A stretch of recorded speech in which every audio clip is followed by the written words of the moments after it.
Thanks Rahil and other guys.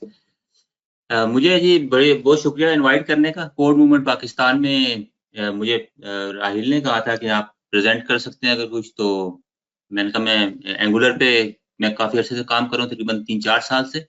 जब से angular का वर्जन आया तकरीबन 2016-17 से काम कर रहा हूँ मैं इस पे। मेरा जनरली बैकग्राउंड जो है वो प्योरली डेवलपमेंट का बैकग्राउंड है। मैंने स्टार्ट किया 2004-5 से, अराउंड 15 इयर्स, और प्राइमरली मैं .NET का डेवलपर हूँ। मैंने जो इनिशियली जो ईयर्स में काम किया वो ज़्यादा डेस्कटॉप पे था, फिर बाद में मैं वेब में मूव हुआ, और अभी जो मेरा इंटरेस्ट है और पैशन है वो एंगुलर और MVC बेस्ड फ्रेमवर्क। मैंने एंगुलर के साथ रिएक्ट पे भी काम किया हुआ है, लेकिन जो प्रोफेशनल एक्सपीरियंस है मेरा वो एंगुलर पे। और बैकएंड में मैंने Node.js पे काम किया हुआ है, लेकिन ज़्यादा जो है वो ASP.NET और ASP.NET Core और द सर्वर साइड APIs, इन पे मैंने ज़्यादा काम किया हुआ। तो स्टार्ट करते हैं एंगुलर। एंगुलर बेसिकली अगर वेब पे हम में से लोगों ने काम किया हो तो वेब की एक हिस्ट्री है, बैकग्राउंड। उसमें हमने वेब के ASP.NET, PHP, ASP, ASP3 और PHP का जो बैकग्राउंड था, जिसमें सर्वर साइड टेक्नोलॉजीज थी और सर्वर से पेजेस रेंडर होते थे क्लाइंट पे। फिर ओवर द इयर्स पे jQuery आई, जिसमें जावास्क्रिप्ट सर्वर क्लाइंट साइड से वेब पे रिक्वेस्ट जाती थी। फिर उसमें आके ओवर द इयर्स कुछ ऐसे फ्रेमवर्क्स आए, जैसे फ्रेमवर्क्स नहीं बल्कि लाइब्रेरीज आई, जिसकी वजह से क्लाइंट साइड पे ज़्यादा आर्किटेक्चर और design based powerful frameworks libraries बननी शुरू हुई, जो कि एनहांस वर्जन था jQuery का। उसमें रिएक्ट हो गया, व्यू जो लेटेस्ट हैं, एंगुलर JS इससे पहले था, EXT.js, एक्सटेंशन JS, कुछ उसमें से MVC बेस्ड थे, कुछ MVVM बेस्ड थे बाइंडिंग की वजह से। एंगुलर जो है इनमें से थोड़ा डिस्टिंग्विश इस सेंस में है कि ये तो एक तो गूगल की प्रोडक्ट है, और दूसरा ये है कि ये it's a complete framework as compare to other libraries, जिनके अंदर लाइब्रेरीज कुछ फैसिलिटीज देती है, लेकिन एंगुलर जो है वो कंप्लीट आपको एक फ्रेमवर्क देता है, जिसमें आप एक फ्रंट एंड एप्लीकेशन बनाने के लिए, specially for single page application, आप सब कुछ इसमें कर सकते हैं। We don't need to integrate any other third party framework और any other kind of library, except कुछ ऐसी हैं जैसे RxJS है, वो भी आप एंगुलर का पार्ट ही समझे, क्योंकि वो रिएक्टिव प्रोग्रामिंग के लिए यूज होती है। अदर देन दैट एंगुलर में तकरीबन सब कुछ है जिससे आप वेब पेज डेवलपमेंट कर सकते हैं। एंगुलर बेसिकली है सिंगल पेज एप्लीकेशन डेवलपमेंट के लिए, जिसमें हमारी जो फ्रंट एंड एप्लीकेशन है it always has one page. तो ये MVVM model view, MVVM model based framework है सिंगल पेज एप्लीकेशन डेवलपमेंट के लिए। और इसमें जो contrary to other programming languages, इसमें बेसिकली नेटिवली टाइपस्क्रिप्ट यूज होता है। हम इसमें जावास्क्रिप्ट भी यूज कर सकते हैं, लेकिन मोस्ट ऑफ द डॉक्यूमेंटेशन जो एंगुलर में अगर हम सीखना चाहें या उसमें इम्प्लीमेंट करना चाहें या प्रोफेशनल लेवल पे, वो सारी जो डॉक्यूमेंटेशन है वो टाइपस्क्रिप्ट में। टाइपस्क्रिप्ट एक सुपर सेट है जावास्क्रिप्ट का, जिसमें प्योरली ऑब्जेक्ट ओरिएंटेड और क्लासेस और जैसे मॉडर्न हमारी जावा या C# लैंग्वेज है, इस तरह की टाइपस्क्रिप्ट एक लैंग्वेज है as compare to JavaScript, which is object-based functional programming language. TypeScript is a purely object-oriented programming language. Single page application है जिसमें हमारे पास एक ही पेज होता है, और पेज के अंदर डिफरेंट जो एरियाज रेंडर होते हैं वो क्लाइंट साइड पे होते हैं, using in the form of different components, specifically in with angular. और इट्स अ कंप्लीट फ्रेमवर्क। इसके जो फीचर्स हैं वो मैं जरूर दोहराऊंगा यहाँ पे। इसके फीचर्स हैं जी, मॉड्यूल्स होते हैं, इसमें कंसेप्ट है मॉड्यूल्स का, फिर services, components, directives, pipes. Directives और pipes is something which most of the people would already know. Even components किसी हद तक it has its own routing, as routing means के जो नेविगेशन है within different components, it's part of the framework. इसमें बड़े powerful forms हैं, form बना सकते हैं हम, टेम्पलेट ड्रिवन और रिएक्टिव फॉर्म्स। टेम्पलेट ड्रिवन में यह है कि बाइंडिंग होती है हमारी ऑब्जेक्ट्स के साथ, और रिएक्टिव फॉर्म में हम जो है वो रिएक्टिव फॉर्म यूज कर सकते हैं, फॉर्म कंट्रोल्स, फॉर्म ग्रुप्स। उसमें है कि हम कोड बिहाइंड में सारे ऑब्जेक्ट्स सेटअप करते हैं, और फ्रंट एंड पे हम जितने भी हमारे इनपुट या बटन्स हैं इनके साथ हम उनकी बाइंडिंग कर देते हैं। Unit testing, end to end testing is a part of the framework. इसके अलावा इसमें हम इसकी जो सबसे जो पर्सनली मुझे जो अच्छी चीज लगती है एंगुलर की, इसके अंदर जो डिफरेंट आर्टिफैक्ट्स हैं, आर्टिफैक्ट्स या ये मॉड्यूल, सर्विसेज, कंपोनेंट्स, इनको जनरेट करने के लिए इनके पास बहुत पावरफुल कमांड लाइन इंटरफेस है, CLI है, जिसके अंदर मुख्तलिफ कमांड्स होती हैं हमारे पास। इन कमांड्स को यूज करके हम ये सारी चीजें जनरेट कर सकते हैं।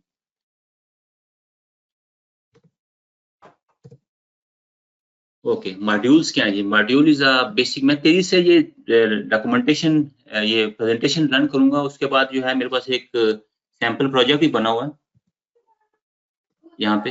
तो इसमें मैं फिर आपको गो थ्रू करूंगा कि डिफरेंट पार्ट्स जो हैं, कंपोनेंट्स कैसे जनरेट होते हैं, मॉड्यूल्स कैसे बनते हैं, सर्विसेज और ये सारी चीजें। तो मॉड्यूल्स के अंदर, इसके अलावा मॉड्यूल्स के साथ हम राउटिंग एसोसिएट कर सकते हैं। तो जब भी हम किसी भी कंपोनेंट को रेंडर करेंगे तो हम उस मॉड्यूल्स की जो राउटिंग है उस पे नेविगेट करके उस पेज को, उस कंपोनेंट को रेंडर कर सकते हैं। मॉड्यूल्स की इंपॉर्टेंस इसलिए है कि लॉजिकली हम कंटेन करते हैं कंपोनेंट्स को, डायरेक्टिव्स को, पाइप्स को, और अगर वो if they exist within a module, they cannot be used directly. We have to import the modules in other modules to use those kind of directives and components. तो ये logical containers हैं हमारे पास। तो एक मॉड्यूल्स के अंदर अगर एक मॉड्यूल में हमने डिफरेंट तरह के कंपोनेंट्स यूज करने हैं तो हमें उन कंपोनेंट्स के मॉड्यूल्स को इंपोर्ट करना पड़ेगा। अगर हमने सर्विसेज यूज करनी है तो सर्विसेज को हमें वहां पे रजिस्टर करना पड़ेगा, और कंपोनेंट्स को भी हमें वहां पे डिक्लेयर करना पड़ेगा। तो ये 3 कंसेप्ट हैं वहां पे, प्रोवाइड करने के, रजिस्टर करने के, डिक्लेयर करने के, और मॉड्यूल्स को इंपोर्ट करने के। तो एक मॉड्यूल जनरेट कैसे होता है CLI में? तो मॉड्यूल जनरेट करने के लिए ये स्पेसिफिक कमांड है हमारे पास, ng generate module this and then module name, और फिर हम बताते हैं कि पेरेंट मॉड्यूल कौन सा है। तो in this case is app.module। फिर हम इसमें डिफरेंट तरह की हमारे पास पैरामीटर्स हैं। अगर हमने राउटिंग सेटअप करनी है तो हम राउटिंग सेटअप कर सकते हैं, और अगर हमने एक डिफॉल्ट राउट रखना है, एग्जांपल मैं आपको क्विकली एक एग्जांपल देता हूँ। यहाँ पे मेरे पास एक मॉड्यूल बना हुआ है यहाँ पे, ये वाला।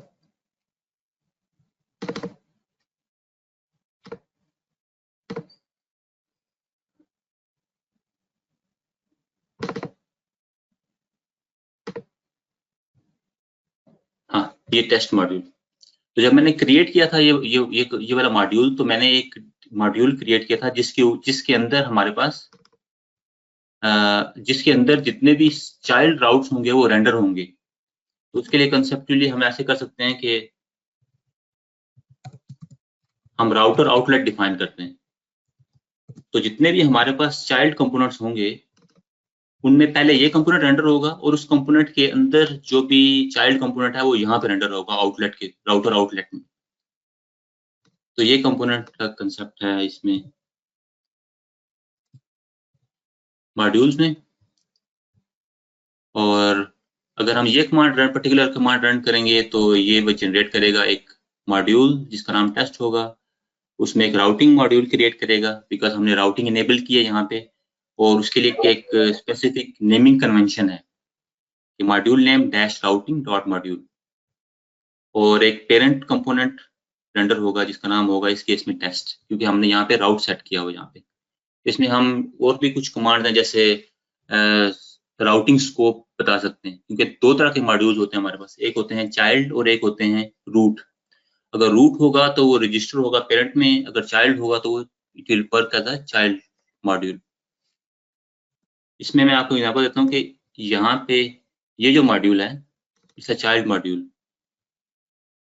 You see this is router module for child. और अगर मैं यहाँ पे जाऊँ, ये module this is a parent module.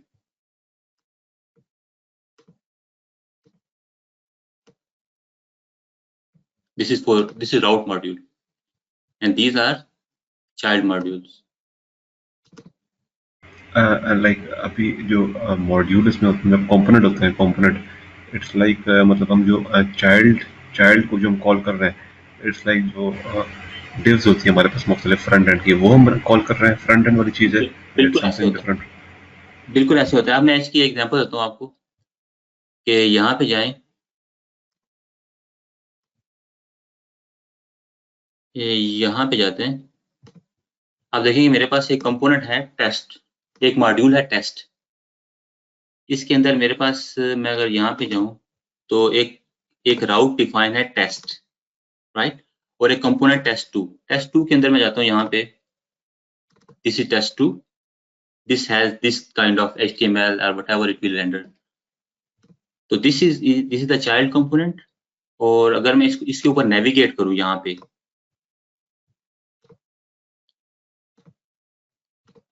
मैं इसको रिफ्रेश करता हूँ यहाँ पे,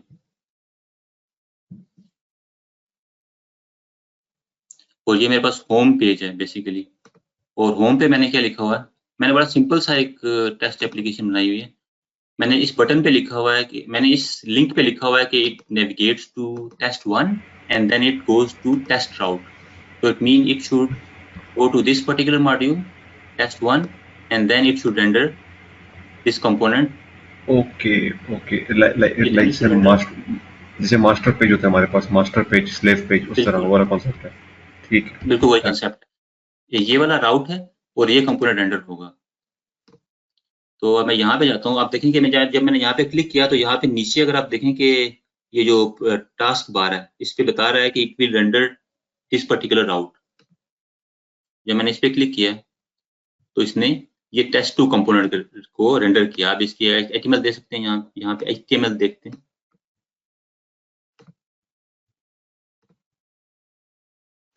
इसने राउटर आउटलेट के अंदर ऐप टेस्ट 2 को रेंडर कर दिया, which is this particular HTML। तो ये बेसिकली राउट का कंसेप्ट है मॉड्यूल्स के अंदर। सही है जी।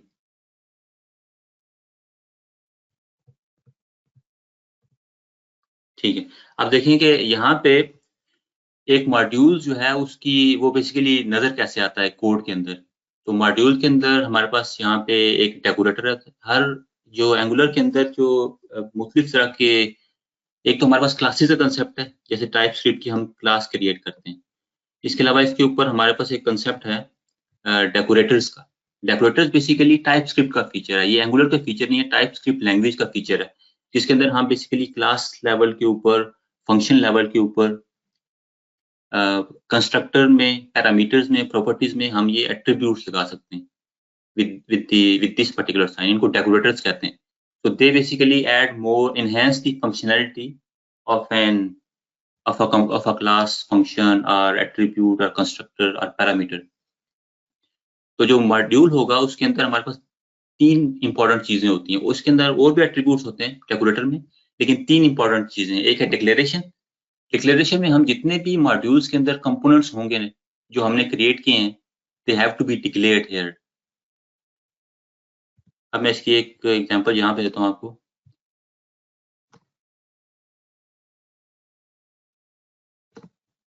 कि ये मेरे पास एक टेस्ट कंपोनेंट है, टेस्ट मॉड्यूल है।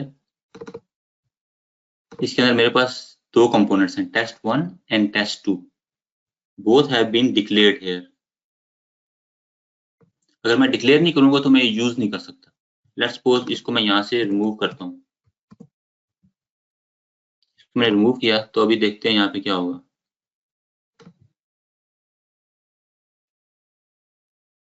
अब उसने मुझे एरर दे दी यहाँ पे, कहता cannot export directive component, it has not declare not imported. तो इसको यहाँ पे डिक्लेयर करना पड़ेगा। ठीक है,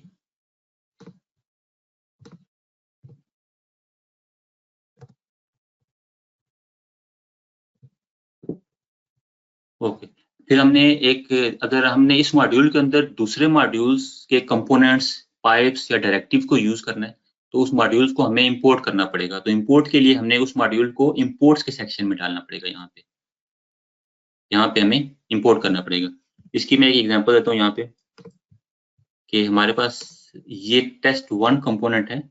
टेस्ट 1 कंपोनेंट तो इसको मैंने यहाँ पे यूज किया है। तो इसको मैं यहाँ पे ऐसे करता हूँ, F1 के अंदर मैंने इसको इंपोर्ट किया यहाँ पे टेस्ट को भी, और टेस्ट और नहीं, इसको मैंने यहाँ पे यूज किया। यहाँ पे देखते हैं,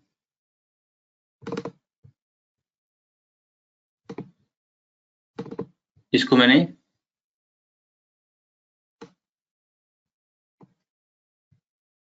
यहाँ पे इंपोर्ट किया है टेस्ट को।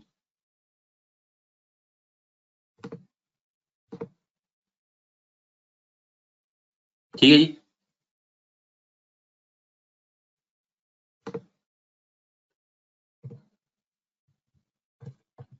तो ये बेसिकली कंसेप्ट है इंपोर्ट करने का। इसमें फिर यह है कि कुछ सर्विसेज होती हैं, कंपोनेंट्स डायरेक्टिव पाइप्स, इनको हमें डिक्लेयर करना पड़ेगा, मॉड्यूल्स को इंपोर्ट करना पड़ेगा। और जो सर्विसेज होती हैं, एंगुलर में एक सर्विसेज का कंसेप्ट है। सर्विसेज ये होती हैं कि जब भी हमें, सर्विसेज का बेसिकली कंसेप्ट ये है कि they are injectable. Angular has a concept of dependency injection, जिसमें होता ही है कि हम डिफरेंट तरह की क्लासेस क्रिएट करते हैं और उसको हमें और उनको हम डिफरेंट कंस्ट्रक्टर्स के अंदर इंजेक्ट कर देते हैं। तो एंगुलर का अपना मैकेनिज्म है, हमें जब भी वो कंपोनेंट्स क्रिएट होंगे तो एंगुलर उनको इंजेक्ट कर देगा। तो दो सर्विसेज और उनके जो ऑब्जेक्ट्स होंगे, they will be directly available to use within the components. तो डिपेंडेंसी इंजेक्शन में डिफरेंट लेवल्स होते हैं हमारे पास, कि जो डिपेंडेंसी इंजेक्ट हो रही है, सर्विस इंजेक्ट हो रही है, वो रिजॉल्व कैसे होगी। तो रिजॉल्व के डिफरेंट हायरार्किकल लेयर्स होती हैं। कुछ ऐसी हैं जो रूट लेवल पे होती हैं, इट मींस कि दे विल बी, उनकी जो इंस्टेंस होगी अक्रॉस द एप्लीकेशन वो सेम होगी। कुछ ऐसी होती हैं कि जो होस्ट से रेंडर होंगी, कि जैसे एक चाइल्ड कंपोनेंट्स है और एक पेरेंट कंपोनेंट है। अगर हमने चाइल्ड के अंदर रखा, उसके अंदर एट्रीब्यूट लगाया कि this service has to be resolve from host, तो होस्ट के अंदर जो वैल्यू, जो रजिस्टर होगी, जो वैल्यू होगी, वही वैल्यूज हमें चाइल्ड में मिलेंगी। कुछ ऐसी हैं जिसमें हम सेल्फ रजिस्टर कर सकते हैं। तो सेल्फ मीन्स के वो जो भी उस पर्टिकुलर कंपोनेंट के अंदर या क्लास के अंदर इंस्टेंस होगा वही अवेलेबल होगा। अगर उस क्लास की वैल्यू कहीं और चेंज हो रही है तो वो उस पर्टिकुलर क्लास में रिफ्लेक्ट नहीं होगी। ऐसे डिफरेंट तरह के इंजेक्शन, डिपेंडेंसी इंजेक्शंस के लेवल्स हैं एंगुलर में। तो जितनी भी सर्विसेज हैं वो हम यहाँ पे प्रोवाइडर सेक्शन में डिक्लेयर करते हैं। इसकी मैं एक एग्जांपल यहाँ पे दे सकता हूँ। Okay, by services you mean API? By services you mean API? Services. With services I mean we have a concept of components, pipes. So services is basically a class. I can give a particular example here. This is a class. It's just a class. The only important thing is it has this particular decorator in it, injectable. So when we put an injectable decorator, right, it becomes an injectable class. So what happens in this case? तो इस case में क्या होता है कि अगर मैं यहाँ पे जाता हूँ, अगर मैं यहाँ पे इसको यूज कर लेता हूँ, यहाँ पे उस सर्विस को मैंने यूज नहीं किया, बल्कि मैंने एक और क्लास बनाई हुई है यहाँ पे। ये देखिए डेमो के हिसाब से it's not a service but it's a class, but still it's injectable. तो दिस इज बेसिकली सर्विस। तो सर्विस बेसिकली एक कन्वेंशन है। तो difference between a normal object, normal class and service in angular is के service के अंदर basically हम business logic और जो सर्वर साइड पे HTTP कॉल्स भेजनी होती हैं। लेट्स सपोज अगर हमने इसकी बल्कि एग्जांपल मेरे पास होगी यहाँ पे, अगर हमने यहाँ पे HTTP कॉल्स भेजनी है तो वो कॉल्स हम बेसिकली सर्विस में पुट करते हैं। इस यहाँ पे कंपोनेंट भी डाली हुई है, लेकिन जो स्टैंडर्ड प्रैक्टिसेस हैं एंगुलर के, जो स्टैंडर्ड है उसमें हमें सर्विस के अंदर ये सारी चीजें डालनी होती हैं। तो हम यहाँ पे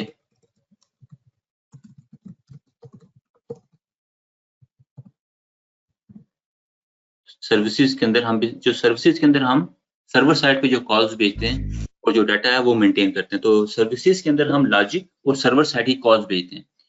जो नॉन सर्विसेबल ऑब्जेक्ट हैं बट स्टिल इंजेक्टेबल, उनके अंदर हम बेसिकली ऐसे जिनके अंदर हम HTTP कॉल्स नहीं रखते but they are still used across the application, तो उनको भी हम बेसिकली इंजेक्ट कर सकते हैं डिफरेंट क्लासेस के अंदर। तो दे Okay, आर यानी जो सर्विस नहीं होती है उसमें बेसिकली हम लोग वो HTTP रिक्वेस्ट नहीं भेजते, रेंडरिंग नहीं करते, they are just simple classes जिसमें फील्ड्स होती हैं, फंक्शन होते हैं।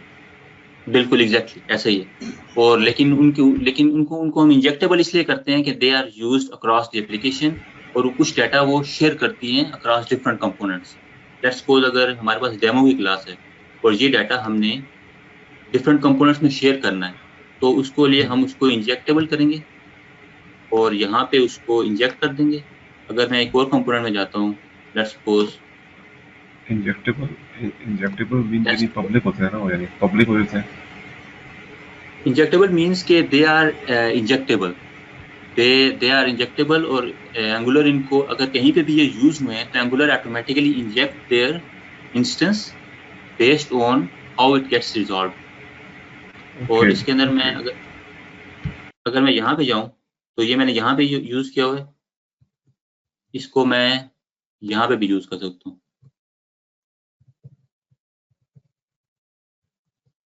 अब इस केस में हुआ क्या कि अगर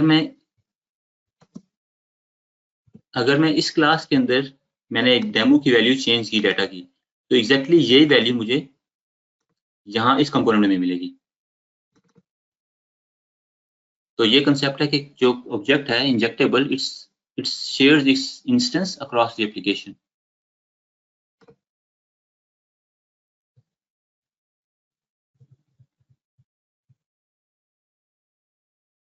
तो जितनी भी सर्विसेज हैं, नॉर्मली जो एंगुलर के जो लेटेस्ट वर्जन है उसमें एक कंसेप्ट है ट्री शेकिंग का।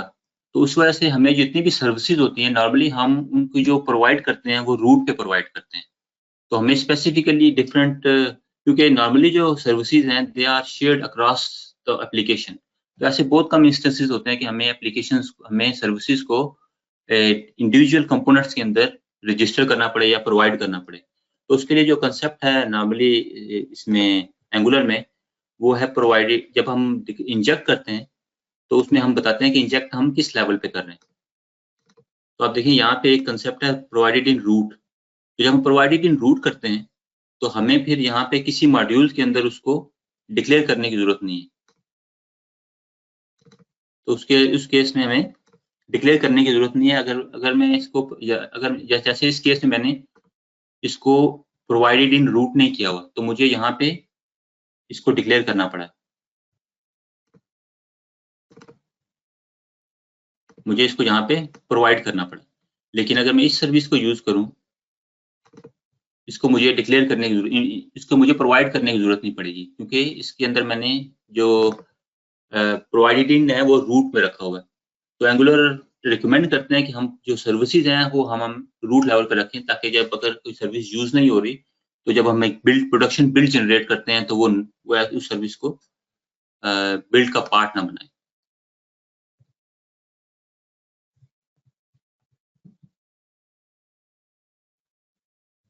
ये सारे चीज पार्ट्स होते हैं एक मॉड्यूल के अंदर। फिर हमारे पास राउटिंग का कंसेप्ट है। जब भी हम मॉड्यूल्स के अंदर मॉड्यूल्स को हम राउटिंग के साथ भी जनरेट कर सकते हैं, नॉन राउटिंग के साथ भी जनरेट कर सकते हैं। अगर एक मॉड्यूल के अंदर हमने कंपोनेंट्स को रेंडर करना है थ्रू डिफरेंट राउट्स, तो हमें एक राउटिंग मॉड्यूल जनरेट करना पड़ेगा।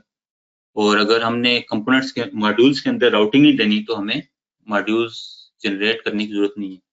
तो उस केस में हम राउटिंग को फॉल्स करेंगे। तो जो राउटिंग मॉड्यूल्स हैं उनमें हमारे पास जो है वो हम राउट डिफाइन करते हैं। यहाँ पे आप देखें राउट है यहाँ पे कि राउट का पाथ क्या होगा और कौन सा कंपोनेंट रेंडर होगा। इसमें और भी एडिशनल जो है वो एंगुलर के अंदर और भी एट्रीब्यूट्स हैं राउट लेवल के ऊपर, कि हम बता सकते हैं कि कौन किस किस वजह से ये एक्टिवेट हो सकता है, डीएक्टिवेट हो सकता है। प्लस हम डिफरेंट तरह के ऑब्जेक्ट्स हैं वो राउट लेवल पे रिजॉल्व कर सकते हैं। इंस्टेड कि हम अगर हमारे पास एक पेरेंट राउट है और उसके अंदर डिफरेंट चाइल्ड राउट्स हैं, और उन चाइल्ड राउट्स के अंदर जो डिफरेंट कंपोनेंट्स हैं वो डिफरेंट डाटा को शेयर करेंगे, डिफरेंट डाटा को यूज करते हैं, और वो डाटा है अक्रॉस दी कंपोनेंट्स, एक ही जैसा डाटा है, तो उस डाटा को हम राउट लेवल पे रिजॉल्व कर सकते हैं।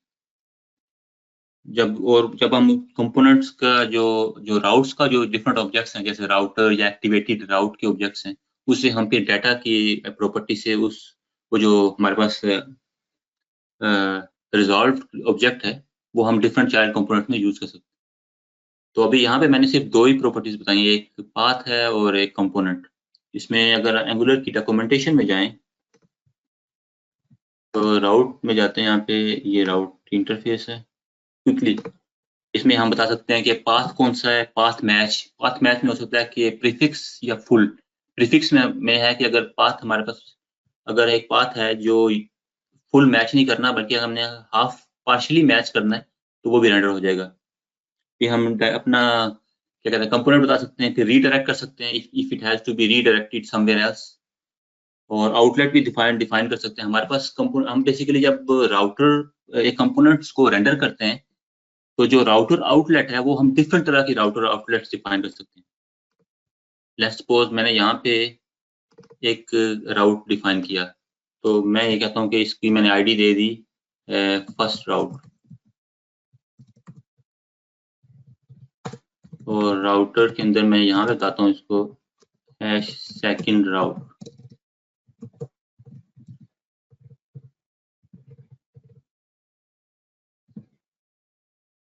ठीक है, और इसमें मैं ये करता हूँ कि जब मैं यहाँ पे गया तो यहाँ पे बताता हूँ कि ये कंपोनेंट जब इस फॉर दिस पर्टिकुलर राउट ये कंपोनेंट इस आउटलेट पे रेंडर हो, और अगर मैंने कुछ कहीं और पे रेंडर करना है तो फिर मैं डिफरेंट तरह के राउटर आउटलेट्स में दिखा सकता हूँ, तो वो उसके लिए फिर ये प्रॉपर्टी यूज हो सकती है। कैन एक्टिवेट मीन्स कि किसी भी कंपोनेंट को रेंडर करने से पहले हम राउट लेवल पे चेक करते हैं, राउट लेवल पे चेक कर सकते हैं कि ये कंपोनेंट रेंडर हो सकता है या नहीं हो सकता। नॉर्मली ये यूज होता है रोल बेस्ड चेक करने के लिए, कि अगर एक यूजर जो है वो एडमिनिस्ट्रेटर है तो वो इस राउट को एक्सेस कर सकता है, अगर वो यूजर नॉर्मल यूजर है तो इस राउट को, तो वो जो चीजें हैं वो बेसिकली हम इस लेवल पे सेट कर सकते हैं। इसी तरह चाइल्ड लेवल के ऊपर अगर हमने बताना है कि अगर ये पर्टिकुलर अगर चाइल्ड को नेविगेशन हो सकती है सक्सेसफुली तो हम यहाँ पे रखते हैं। इस तरह जब हम एक कंपोनेंट एक पर्टिकुलर राउट है, ठीक है, अब मैं इसको यहाँ पे अगर मैं किसी और राउट पे जाता हूँ, लेट्स सपोज F2 करके मैं इंटर करता हूँ, तो राउट को डीएक्टिवेट करने से पहले हमारे पास ये दो पर्टिकुलर ये वाला इमेज रजिस्टर होगा, ये वाली क्या कहते हैं प्रॉपर्टी इन्वोक होगी। तो उसमें हम सेट कर सकते हैं कि अगर यूजर ने, इसकी मैं एग्जांपल देता हूँ कि अगर एक यूजर ने हाफ फॉर्म फिल किया होगा और वो राउट को चेंज करता है तो हम यूजर को एक मैसेज दिखा सकते हैं, डायलॉग दिखा सकते हैं कि you have some unfilled fields, तो तुम जो है वो उसको फिल करो। तो वो चीज जो है हम राउट लेवल पे दिखा सकते हैं। तो उसके लिए फिर हम नेविगेशन राउट की डीएक्टिवेशन से पहले चेक कर सकते हैं। यहाँ पे डाटा जो है वो जो रिजॉल्व करते हैं हम डिफरेंट तरह के, जैसे मैंने पहले बताया वो यहाँ पे रख सकते हैं, वो फिर हमारे पास यहाँ पे अवेलेबल होता है। जो डाटा अगर हमने लेट्स सपोज डाटा मैंने यहाँ पे रिजॉल्व किया इस लेवल पे,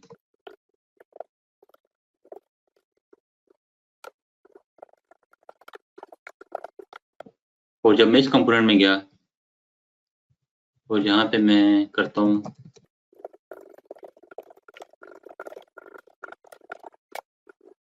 अब देखिए कि अगर मैंने इस डाटा को एक्सेस करना है, यहाँ पे इस पर्टिकुलर डाटा को मैंने एक्सेस करना है, तो मैं इसको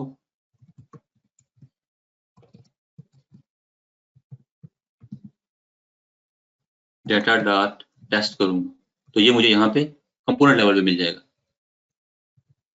तो ये कंसेप्ट है बेसिकली रिजॉल्व करने का कि हम राउट लेवल के ऊपर चीजों को रिजॉल्व कर सकते हैं।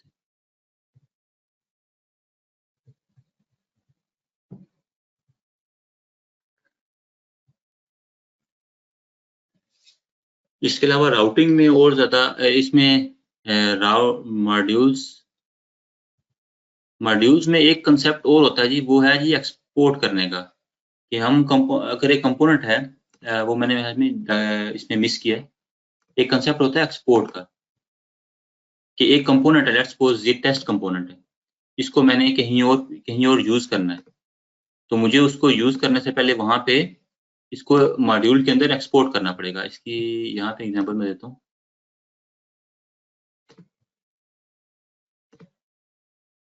टेस्ट2 के अंदर यहाँ पे मेरे पास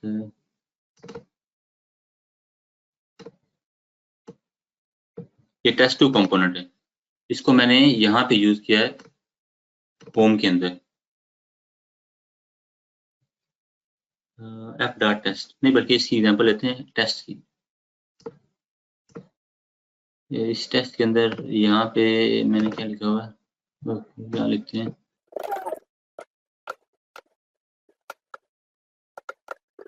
ओके अच्छा मैंने वो निकाल दिया आई थिंक।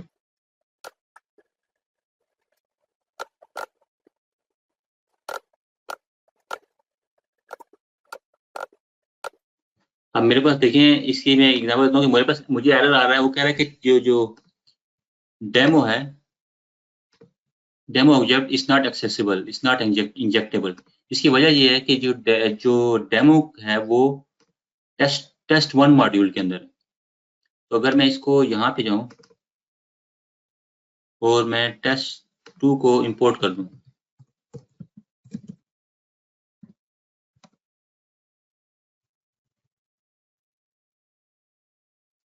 नहीं टेस्ट 1,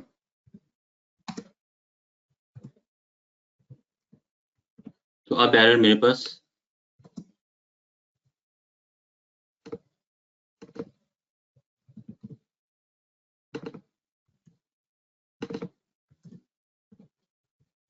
अब ये एरर खत्म होना चाहिए।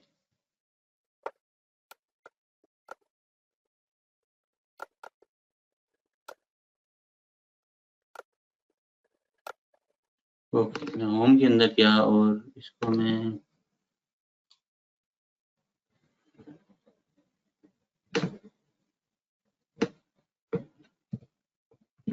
इसको फॉर द टाइम बीइंग मैं रिमूव करता हूँ यहाँ से।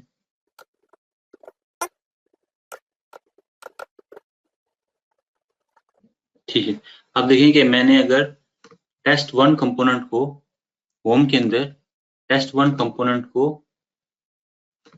रेंडर करना है, तो यहाँ पे मेरा ये नाम लिखा हुआ है इसमें। ठीक है जी, क्योंकि इस कंपोनेंट में मैंने ये चीज लिखी है और ये टेस्ट कंपोनेंट के अंदर है। अब मैं अगर यहाँ पे जाऊं और इस कंपोनेंट को मैं एक्सपोर्ट नहीं करता, मेरे पास एरर आना चाहिए।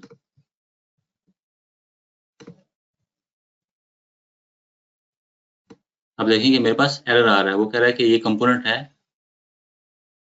ये पर्टिकुलर एरर आ रहा है। तो इस मतलब है अगर आपका कंपोनेंट को हमने यूज करना है तो उसको हमें पहले एक्सपोर्ट करना पड़ेगा। तो वो एक्सपोर्ट का सेक्शन इस चीज के लिए कि ये कंपोनेंट अगर हमने यूज करना है यहाँ पे कहीं और, तो उस मॉड्यूल्स के अंदर हमें एक्सपोर्ट करना पड़ेगा। इस तरह हमें उसको डिक्लेयर करना पड़ेगा। अगर डिक्लेयर नहीं करते तो फिर भी हमारे पास वही एरर आएगा। ठीक है, अब देखते हैं। तो ये कंसेप्ट है एक्सपोर्ट और डिक्लेरेशन का। एक्सपोर्ट्स का कंसेप्ट है, इसमें हम डिक्लेयर कर सकते हैं राउटिंग मॉड्यूल के अंदर राउट्स हैं, एक्सपोर्ट्स हैं। फिर है कंपोनेंट्स का कंसेप्ट। कंपोनेंट्स बेसिकली जो HTML जो रेंडर HTML जो लिखी जाती है और उस HTML के पीछे जो लैंग्वेज जो लॉजिक लिखी जाती है वो बेसिकली कंपोनेंट्स ही होते हैं। तो core of angular application is components because they get rendered on different parts of the index.html page. Basically basic building blocks हैं एप्लीकेशन के। इसमें हमारे पास HTML टेम्पलेट होती है, टाइप स्क्रिप्ट कोड होता है, CSS file, unit test file. इसमें यहाँ पे जाते हैं,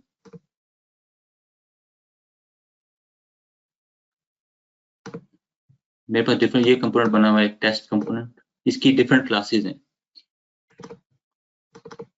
ये टाइप स्क्रिप्ट क्लास है जिसमें हमने कंपोनेंट को इस डेकोरेटर से डिक्लेयर किया, इसको बताया कि सिलेक्टर क्या है। सिलेक्टर क्या है, सिलेक्टर मैं अभी दिखाता हूँ कि लेट्स सपोज इसको मैंने यहाँ पे यूज किया। तो जब मैं HTML में यूज करूंगा तो मैंने क्या कि कौन सा HTML टैग यूज करना है कंपोनेंट को यूज करने के लिए, तो वो सिलेक्टर से हम डिफाइन करते हैं। इसकी टेम्पलेट URL बता सकते हैं कि कौन सी HTML है इस कंपोनेंट की। बेसिकली इट्स अ फाइल, जो यहाँ पे इस केस में ये वाली फाइल है। स्टाइल्स दे सकते हैं, स्टाइल्स में हम मल्टीपल स्टाइल्स भी दे सकते हैं। इसमें इट्स एन अरे, और वो भी बेसिकली यहाँ पे होती है हमारे पास। तो हम स्टाइल CSS भी यहाँ पे लिख सकते हैं। और एक कंपोनेंट्स के को हम जो है वो डिक्लेयर ऐसे करते हैं। तो इम्पोर्टेंट चीज ये है कि इसके ऊपर हमने कंपोनेंट का डेकोरेटर यूज करना है। और कंपोनेंट्स को डिक्लेयर क्लास से करेंगे। इसका कंस्ट्रक्टर है, उसमें डिफरेंट तरह के हमारे पास होता क्या है, जैसे कन्वेंशनल ASP.NET या जावा की जो सर्वर साइड एप्लीकेशन है उसमें पेज के लाइफ साइकिल्स होते हैं। लाइफ साइकिल मीन्स कि पेज जब रेंडर होता है तो डिफरेंट तरह के इवेंट्स या फंक्शंस कॉल होते हैं, जिनको उनमें पेज लाइफ साइकिल उन टेक्नोलॉजीज में पेज लाइफ साइकिल कहते हैं, और एंगुलर में इसमें हम इसको हुक्स कहते हैं, कंपोनेंट हुक्स। तो उसमें एक है on init, on view init, on changes, तो डिफरेंट तरह के हमारे पास लाइफ साइकिल हुक्स हैं। तो एंगुलर की अगर हम डॉक्यूमेंटेशन में तेज से जाएं यहाँ पे, तो लाइफ साइकिल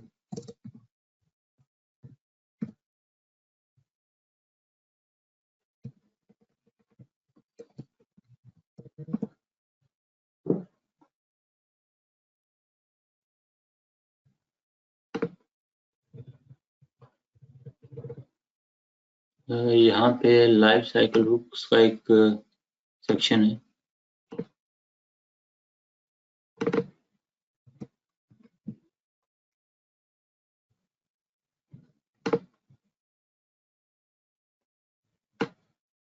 कहीं पे लाइफ साइकिल हुक्स का एक सेक्शन है जिसमें हम बेसिकली डिफरेंट तरह की बता सकते हैं कौन सा फंक्शन किस लेवल पे कॉल होता है। तो जनरली मैं आपको वैसे बता देता हूँ उसमें कि सबसे पहले ऑन इनिट,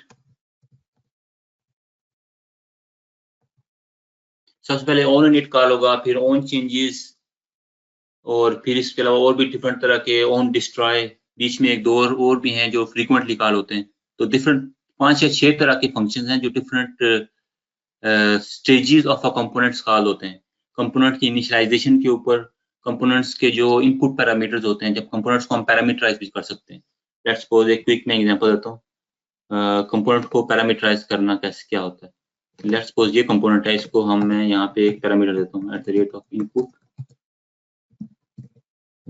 टेस्ट स्ट्रिंग,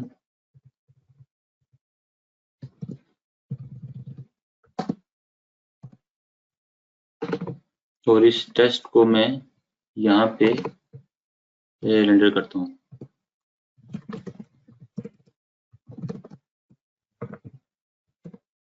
ठीक है, अब मैं यहाँ पे गया और ये इस कंपोनेंट को मैंने यहाँ पे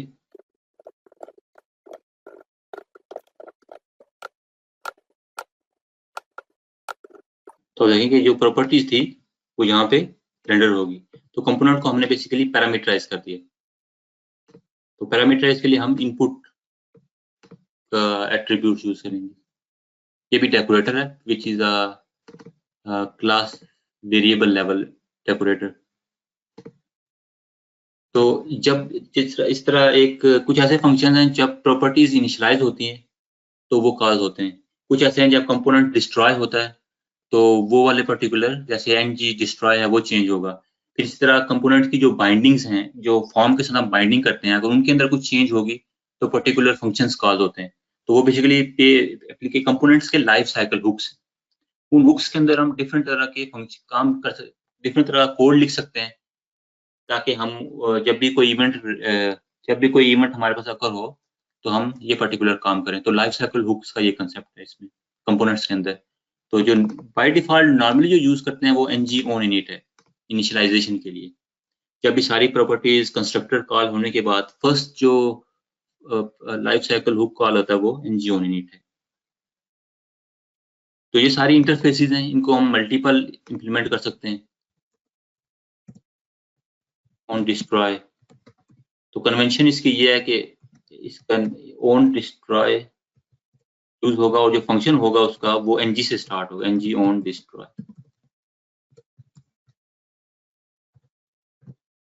तो ये कन्वेंशन है, उस कन्वेंशन में फिर हमें चीज़ों को याद रखने की जरूरत नहीं है। अगर हमें पता है कि ये इंटरफेस है तो जो फंक्शन होगा उसमें वो ng से ही स्टार्ट होगा।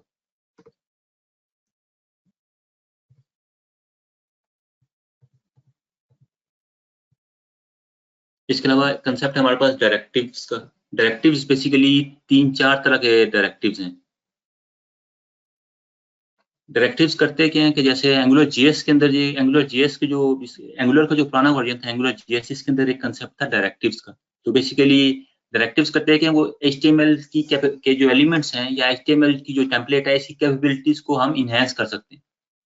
तो डिफरेंट तरह के हमारे पास डायरेक्टिव्स हैं। कंपोनेंट्स डायरेक्टिव, जो कंपोनेंट्स हम डिक्लेयर करते हैं, इनको भी अगर एंगुलर में हम डायरेक्टिव कह सकते हैं। स्ट्रक्चरल डायरेक्टिव्स हैं हमारे पास और एट्रीब्यूट डायरेक्टिव्स। स्ट्रक्चरल डायरेक्टिव्स में हमारे पास आती हैं चीजें जैसे conditional, if condition, for loop, कुछ टेम्पलेट आउटलेट्स को अगर हम रेंडर करना है तो हमारे पास स्ट्रक्चरल डायरेक्टिव्स हैं। और एट्रीब्यूट डायरेक्टिव्स जो हैं वो उनके अंदर वो हम एक HTML एलिमेंट्स के अंदर हम एक एडिशनल एट्रीब्यूट लगा सकते हैं। आई थिंक मेरे पास इसमें बाकी तो दो इतने इम्पोर्टेंट नहीं है। एट्रीब्यूट डायरेक्टिव की आई थिंक मेरे पास एक एग्जांपल होगी। ये मेरे पास पाइप की एग्जांपल है। पाइप यहाँ पे जाते हैं।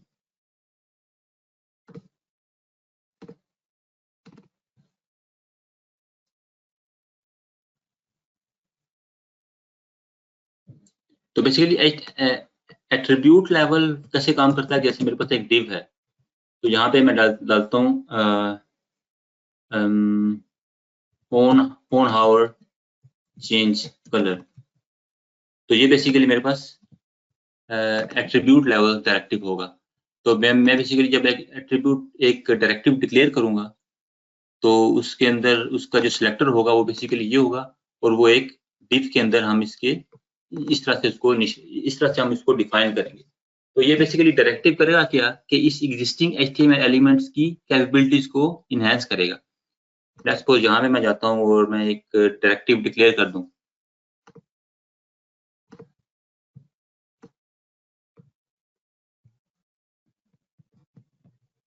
ng generate directive test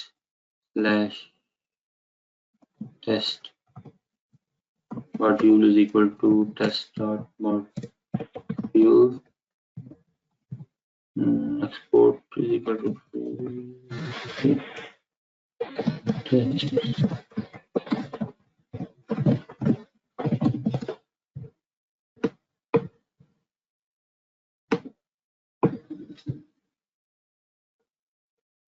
तो ये एक डायरेक्टिव मैंने जनरेट किया। मैंने ड्राई रन यूज किया था। तो ड्राई रन का मतलब ये है कि ये फिजिकली इस डायरेक्टिव को भी जनरेट नहीं करेगा, लेकिन मुझे ये बता देगा कि विद दिस पर्टिकुलर कमांड ये वाली चीजें इफेक्ट होंगी। एक इस डायरेक्टरी के अंदर ये कंपोनेंट डिक्लेयर होगा और ये मॉड्यूल अपडेट होगा। तो जब मैं ड्राई रन हटा देता हूँ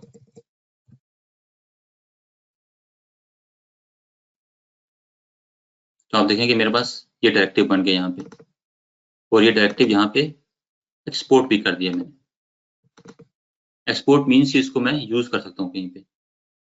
तो यहाँ पे जब मैं गया तो ये डायरेक्टिव है मेरे पास एप टेस्ट, इसको मैं यहाँ पे ये डाल सकता हूँ इसके बाद। तो इसमें मैं क्विकली कुछ करने की कोशिश करता हूँ कि क्या करे। प्राइवेट एलिमेंट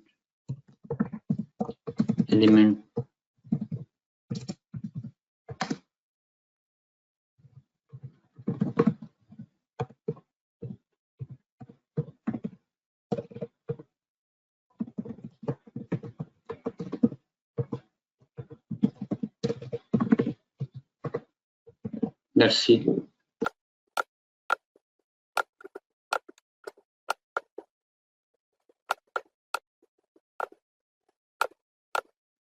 ओके, टेस्ट 1 के अंदर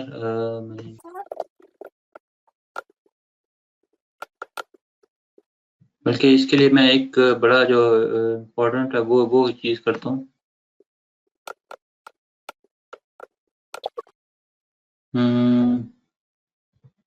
कुछ भी हम इसमें कर सकते हैं। जैसे एलिमेंट है, जो होस्ट एलिमेंट है, जैसे ये पर्टिकुलर एलिमेंट है, इसको हम एक्सेस करके यहाँ पे उसके साथ कुछ भी कर सकते हैं। तो होगा क्या कि हमें जब हमने उस एलिमेंट HTML एलिमेंट के अंदर कुछ भी चेंजेस करनी है, कुछ भी फंक्शनैलिटी इनहेंस करनी है, तो हमें इस HTML एलिमेंट को चेंज करने की जरूरत नहीं है, बल्कि हम इस पर्टिकुलर एट्रीब्यूट को यूज करके हम उसको यूज कर सकते हैं। तो ये बेसिकली कंसेप्ट है एट्रीब्यूट लेवल डायरेक्टिव्स का कि जो हम HTML एलिमेंट्स पे लगाते हैं। फिर हमारे पास है जी एट्रीब्यूट डायरेक्टिव्स, ये इंपॉर्टेंट थे। और कंपोनेंट्स और स्ट्रक्चर्स पे मैं भी आता हूँ। कंपोनेंट्स बेसिकली जो कंपोनेंट्स है हमारे पास जो अभी हमने देखे वो बेसिकली डायरेक्टिव्स ही कह सकते हैं उनको। स्ट्रक्चर डायरेक्टिव जो है हमारे पास वो ऐसे हैं जो HTML एलिमेंट्स को DOM के अंदर HTML एलिमेंट्स को ऐड या रिमूव करते हैं। उसकी एग्जांपल है हमारे पास फॉर लूप, ng कंडीशन और mg टेम्पलेट आउटलेट्स। क्योंकि जब हम भी लूप करेंगे HTML के अंदर तो वो बेसिकली एलिमेंट्स को ऐड करेगा। और जब हम ng कंडीशन लगाएंगे तो वो आइदर शो करेगा या हाइड करेगा। तो they are called structure directive which either add or remove elements from document object model। इसमें हमारे पास एक टेम्पलेट आउटलेट का कंसेप्ट है जो कि होता क्या है कि हम डायनेमिकली कंपोनेंट्स को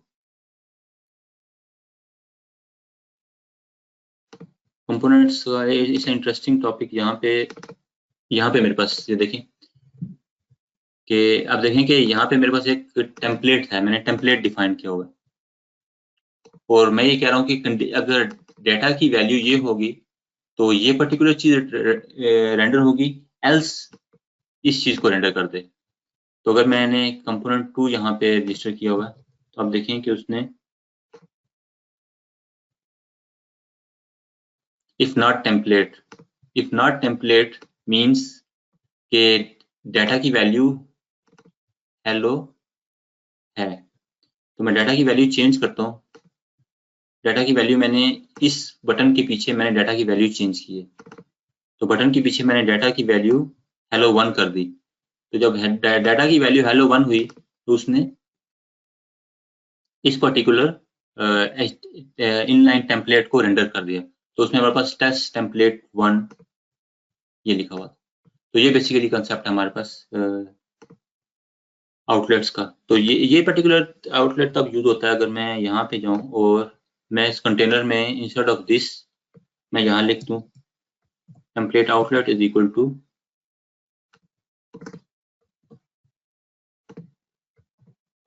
ये मैं टेम्पलेट आईडी दे रहा हूँ यहाँ पे इसको। तो ये इसको इस पर्टिकुलर उसमें रेंडर कर देगा। तो स्ट्रक्चरल एट्रीब्यूट्स जो स्ट्रक्चरल डायरेक्टिव्स हैं they always start with static ng। इसमें हम टेम्पलेट आउटलेट इफ फॉर ये सारी चीजें फॉर दे सकते हैं, सारी चीजें हम डाल सकते हैं। अब देखिए इसने ये वाली पर्टिकुलर HTML रेंडर की जो कि हमारे पास यहाँ पे थी। इसमें अब देखेंगे कंटेनर्स की बेस पे हम डायनेमिकली डिफरेंट सेक्शंस रेंडर कर सकते हैं। यहाँ पे डायरेक्टिव को जनरेट करने के लिए हम ये कमांड यूज करते हैं जो मैंने रन की यहाँ पे। डायरेक्टिव का नाम किस मॉड्यूल में एग्जिस्ट करेगी, मॉड्यूल से हम एक्सपोर्ट करना चाह रहे हैं तो एक्सपोर्ट लिख देंगे। फिर हमारे पास कंसेप्ट है पाइप्स का। पाइप्स बेसिकली क्या करते हैं कि वो HTML एलिमेंट है उसकी डिस्प्ले जो वैल्यू है उसको इनहेंस करते हैं और डेकोरेट करते हैं। लाइक हमारे पास अगर एक डेट की एक ऑब्जेक्ट है और हमने डेट का डिफरेंट फॉर्मेट देना है तो हम एक पाइप यूज करेंगे डेट फॉर्मेट के लिए। इसी तरह करेंसी है, करेंसी को हमने डिफरेंट फॉर्मेट देना है या अदर इसके अलावा कुछ और स्ट्रिंग मैनिपुलेशन है। मेरे पास यहाँ पे एक पाइप होगा।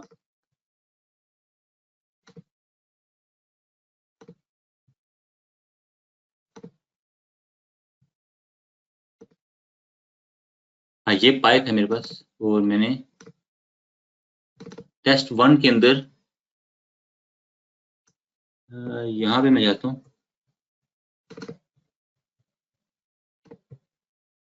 ये जो डाटा है यहाँ पे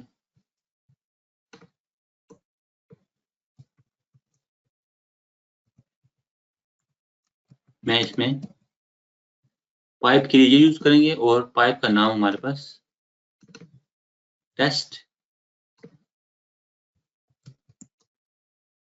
और पाइप का जो आर्गुमेंट है फर्स्ट आर्गुमेंट में हम पाइप के अंदर हम जो भी वैल्यू दे देंगे होगा पाइप करेगा क्या कि जो भी वैल्यू होगी let's suppose in this particular case इसके अंदर जो भी वैल्यू होगी वो उसको अपर केस करेगा प्लस पाइप का जो फर्स्ट आर्गुमेंट होगा वो उसको प्रीपेंड कर देगा। तो पाइप का जो फर्स्ट आर्गुमेंट है यहाँ पे मैं दे सकता हूँ। अब देखें कि ये मेरा कंपोनेंट रेंडर हो रहा है यहाँ पे। और उसने क्या किया कि उसको अपर केस में कर दिया, प्लस हेलो जो फर्स्ट आर्गुमेंट था वो यहाँ पे उसने प्रीपेंड कर दिया। तो ये बेसिकली कंसेप्ट है पाइप का, to enhance the display value of HTML। Basically pipes जो है एनहेंस करने के लिए यूज होते हैं। हम नॉर्मली जो यूज करते हैं वो करेंसी सिंबल्स के लिए या डेट की फॉर्मेटिंग के लिए और स्ट्रिंग मैनिपुलेशन के लिए। इसको जनरेट करने का जो CLI के अंदर कमांड है वो ऐसे यूज होती है ng जनरेट और pipe name of the pipe which module and needs to be exported, और ऐसे पाइप जनरेट हो जाएगा। तो पाइप की जो क्लास है वो बेसिकली पाइप का जो डेकोरेटर है उससे यूज हो सकती है।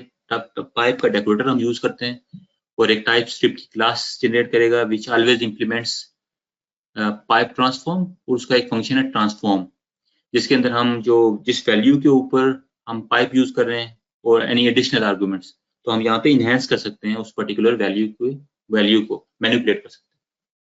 तो ये पाइप्स का कंसेप्ट है। राउटिंग जो है ये सबसे इम्पोर्टेंट फीचर, एक one of the important features है एंगुलर के अंदर, कि राउटिंग जो है बेसिकली यूज होती है कि हम सर्वर साइड पे नहीं बल्कि क्लाइंट साइड के अंदर डिफरेंट मॉड्यूल्स के अंदर डिफरेंट कंपोनेंट्स को के ऊपर नेविगेशन कर सकते हैं। तो इसलिए एंगुलर के अंदर हमारे पास यहाँ पे राउटिंग का कंसेप्ट है।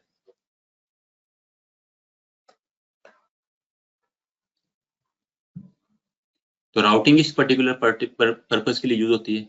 एंगुलर फ्रेमवर्क जो है उसमें राउटिंग मॉड्यूल्स के जरिए हम राउटिंग और नेविगेशन को सेटअप करते हैं, और राउटिंग जो है वो राउटिंग मॉड्यूल्स के अंदर हम मैनेज कर सकते हैं। जैसे मैंने यहाँ पे दिखाया कि जब ये एक कंपोनेंट बनाएंगे, जब एक मॉड्यूल बनाएंगे तो मॉड्यूल के अंदर हम, जैसे ये मॉड्यूल बनाया तो इस मॉड्यूल के अंदर मैंने राउटिंग का मॉड्यूल भी डिफाइन कर दिया। और टेस्ट के अंदर हम देखें यहाँ पे इसके अंदर मैंने राउटिंग डिफाइन नहीं की, तो इसके अंदर राउटिंग का कोई कंसेप्ट नहीं है, लेकिन इसके अंदर राउटिंग का कंसेप्ट है। यहाँ पे देखें डिफरेंट राउट्स हैं, और इस कंपोनेंट के अंदर, इस मॉड्यूल के अंदर जो डिफरेंट कंपोनेंट्स हैं जैसे टेस्ट 1, टेस्ट 1 ये है, टेस्ट 2, इनके ऊपर नेविगेशन हो रही है with different paths. If there is no route defined it would render this. अगर टेस्ट डिफाइंड है तो वो इसको रेंडर करेगा। जैसे यहाँ पे दिखाया मैंने आपको कि मैं टेस्ट 1 और टेस्ट करूंगा तो यहाँ पे इसको रेंडर कर देगा इस पर्टिकुलर कंपोनेंट को। तो ये राउटिंग का कंसेप्ट। तो राउटिंग जो हम पर्टिकुलरली कर सकते हैं वो हम HTML के अंदर भी कर सकते हैं। नेविगेशन जो हम कर सकते हैं वो HTML पे भी कर सकते हैं using anchor tag of HTML, और हम कोड बिहाइंड में भी कर सकते हैं। जैसे आप यहाँ पे देखें कि ये मैंने HTML टेम्पलेट के अंदर नेविगेशन की है using router link.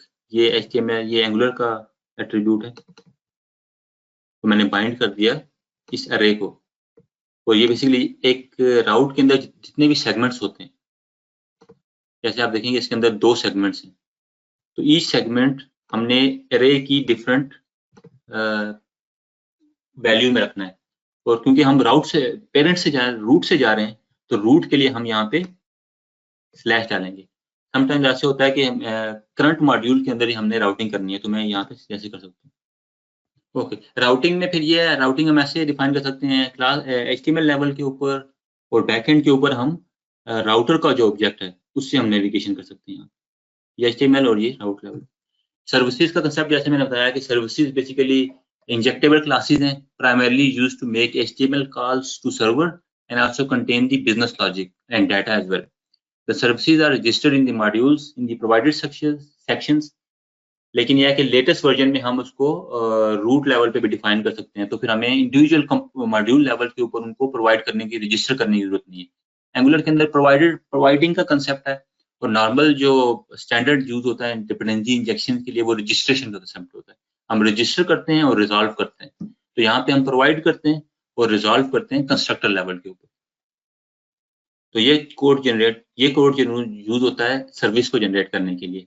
ng generate service, फिर पाथ में इसमें ये इस फोल्डर के अंदर इस नाम की सर्विस को क्रिएट कर देगा।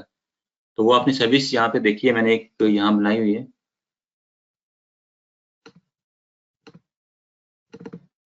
देखिए सर्विस को मैंने यहाँ पे डिक्लेयर कर दिया, और सर्विस को मैं यूज भी कर सकता हूँ कहीं पे भी। सर्विस के अंदर मैं डाटा रख सकता हूँ,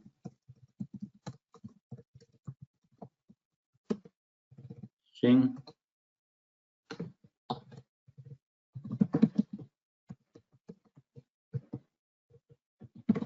हेलो, और ये मैं इस डाटा को यूज कर सकता हूँ यहाँ पे, और मैं कॉल भी भेज सकता हूँ यहाँ पे। तो ये सर्विसेज का कंसेप्ट है। सर्विसेज जो है कोड में नजर ऐसे आती है, इंजेक्टेबल का डेकोरेटर लगाते हैं। कोई भी चीज है एंगुलर के अंदर, तो वो डेकोरेटर के बगैर हो नहीं सकती। उसमें injectable, component, pipe, directive, module, ये डेकोरेटर यूज होते हैं, और डेकोरेटर के डिफरेंट पैरामीटर्स हैं। तो सर्विसेज के अंदर हम इंजेक्टेबल का यूज कर सकते हैं, और एक नॉन सर्विसेबल किसी भी एक क्लास के ऊपर हम इंजेक्टेबल का डेकोरेटर यूज कर सकते हैं। बाइंडिंग हमारे पास, ये मोस्ट ऑफ द लोगों को पता होगी एचटीएमएल बाइंडिंग कैसे होती है, कि हम जो है one way binding, two way binding या इवेंट बाइंडिंग कर सकते हैं, और एचटीएमएल मैनिपुलेशन कर सकते हैं। तो वन वे बाइंडिंग कैसे होती है कि हम जो कोड बिहाइंड का ऑब्जेक्ट है उसको हम बाइंड करते हैं एचटीएमएल एलिमेंट के अंदर। तो जो वैल्यू बैकएंड से चेंज होती है वो सिर्फ रिफ्लेक्ट होती है एचटीएमएल के अंदर। एचटीएमएल की वैल्यू बैकएंड के ऑब्जेक्ट में रिफ्लेक्ट नहीं होती। ये वन वे बाइंडिंग है हमारे पास। जैसे एग्जांपल देखें कि एक इनपुट टेक्स्ट है, और मैंने ये बेसिकली कन्वेंशन यूज होती है बाइंडिंग के लिए। तो ये वाली जो वैल्यू होगी वो इस टेक्स्ट बॉक्स में रेंडर हो जाएगी। तो these brackets are use for one way binding. Two way binding में ये है कि जो फ्रंट बैकएंड से वैल्यू फ्रंट एंड में भी, बैकएंड की वैल्यू फ्रंट एंड पे रिफ्लेक्ट होगी, और फ्रंट एंड की वैल्यू जो चेंज करेंगे वो बैकएंड में रिफ्लेक्ट होगी।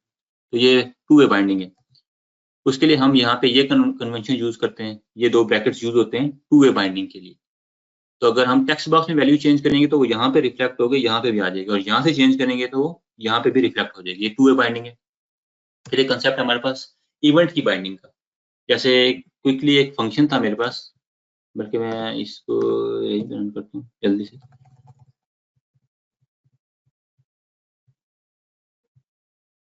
टू वे बाइंडिंग के अंदर जो है हम क्या करते हैं कि जो फंक्शंस होते हैं बैकएंड के कोड बिहाइंड के फंक्शंस हैं, वो हम इन्वोक करते हैं फ्रंट एंड से।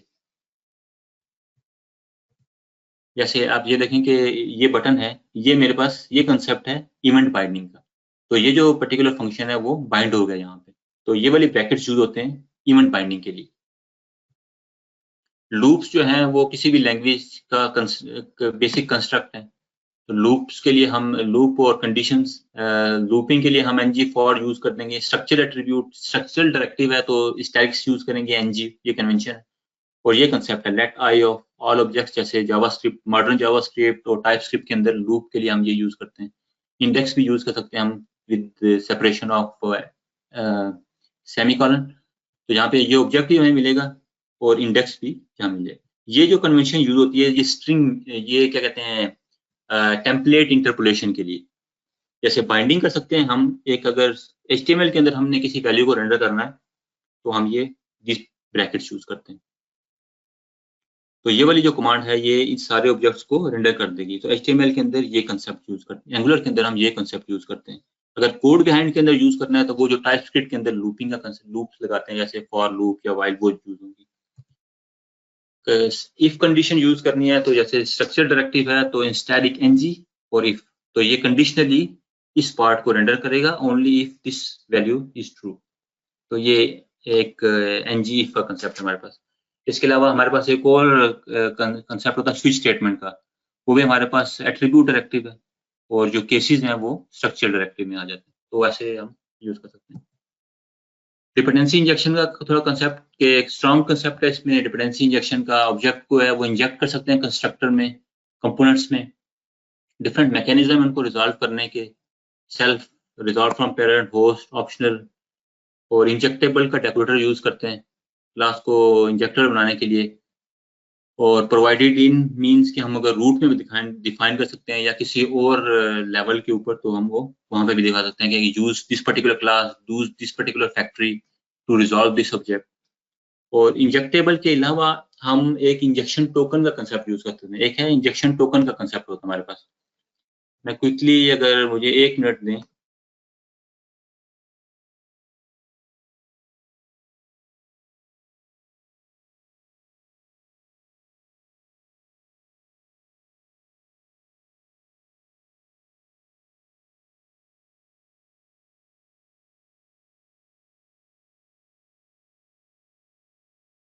तो अगर मैं यहाँ पे ऐसे करूंगा, इस वैल्यू को प्रिंट करूंगा, तो मेरे पास वही वैल्यू होगी जो यहाँ पे। तो इंजेक्शन टोकन से भी हम डिपेंडेंसी इंजेक्शन को एक किसी भी बेसिकली स्ट्रिंग या एक स्ट्रिंग लिटरल या एक ऑब्जेक्ट होता है, उसको हम इंजेक्ट कर सकते हैं एज कम्पेयर टू क्लासेस। जैसे जैसे इंजेक्टेबल यूज कर सकते हैं हम, और ये हमारे पास इसको हम यहाँ पे प्रोवाइडर पार्ट में दे देंगे, और इसी तरह से हम इसको यूज करेंगे। तो हम यहाँ पे जब डिपेंडेंसी को इंजेक्ट करने के लिए हम कंस्ट्रक्टर के अंदर एक्सेस स्पेसिफायर है, प्राइवेट, प्रोटेक्टेड, पब्लिक, और फिर क्लास का नाम। तो ये सारी प्रेजेंटेशन, इसमें जो सबसे इम्पोर्टेंट, जो सबसे जो अच्छी चीज़ है एंगुलर की, वो इनकी डॉक्यूमेंटेशन है। ये बड़ी इजी टू यूज डॉक्यूमेंटेशन है, अगर आप इसको फॉलो करें तो बड़े इजी टू यूज है। मैंने जो क्या कहते हैं सीखी थी एंगुलर, और जो अभी भी कभी कभी यूज करता हूँ, तो काफ़ी चीज़ें जो याद नहीं रहती, तो मैं इसी डॉक्यूमेंटेशन को फॉलो करता हूँ। बड़ी इजी टू यूज डॉक्यूमेंटेशन है।